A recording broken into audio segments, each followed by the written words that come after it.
Perbandingan MPKP dan rata-rata, baik secara periodik maupun perpetual.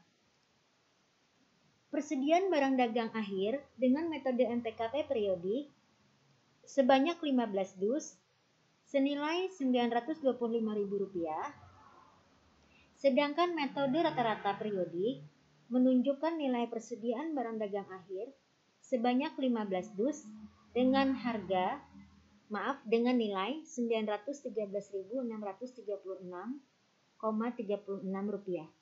Maka di sini persediaan barang dagang akhir terlihat lebih besar dengan menggunakan MPKP periodik dibandingkan apabila kita menghitung dengan menggunakan rata-rata periodik.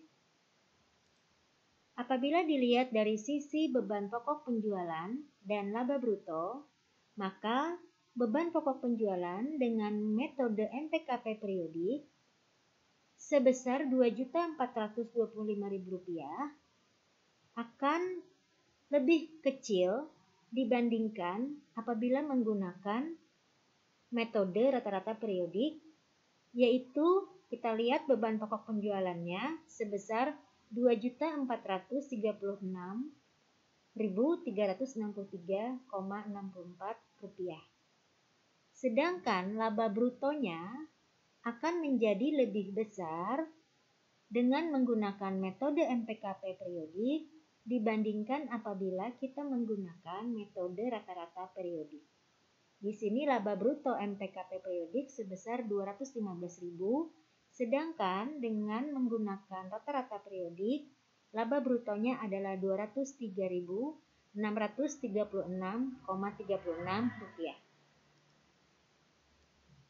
Di sini akan terlihat perbandingan dari 3 akun, yaitu beban pokok penjualannya lebih kecil dengan menggunakan MPKP periodik, dilihat dari laba bruto lebih besar apabila menggunakan MPKP periodik, dan persediaan barang dagang akhir akan lebih besar dibandingkan dengan menggunakan rata-rata periodik.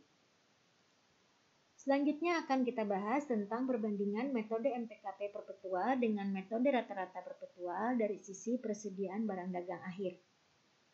Untuk metode MPKP perpetual, persediaan barang dagang akhir sebesar Rp925.000 dan ini angkanya lebih besar daripada menggunakan rata-rata perpetual, yaitu sebesar Rp924.285,71. Apabila dilihat dari sisi beban pokok penjualan dengan menggunakan metode MPKP perpetual sebesar Rp2.425.000 lebih kecil dibandingkan apabila menggunakan metode rata-rata perpetual, yaitu sebesar Rp2.425.714,29.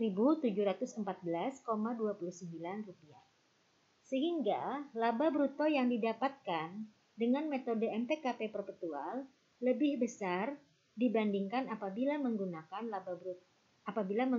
metode rata-rata perpetual.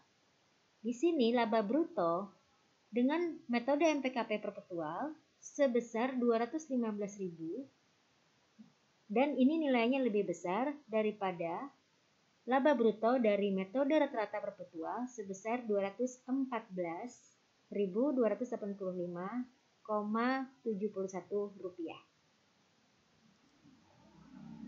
Kita lihat perbandingan 3 akun, yaitu untuk persediaan barang dagang dengan metode MPKP perpetual lebih besar dibandingkan rata-rata perpetual.